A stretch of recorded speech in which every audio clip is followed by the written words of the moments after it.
siyang pagtiyagaan, linisin para makain, para hindi matinik ang alamala.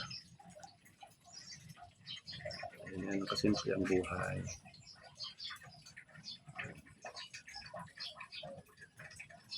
Ito ng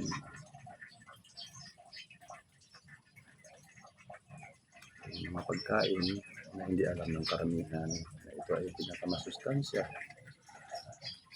para sa katawan ng tao. Ayan. Ito, meron pa tayong lahok, takway. Hindi na siya kasimple.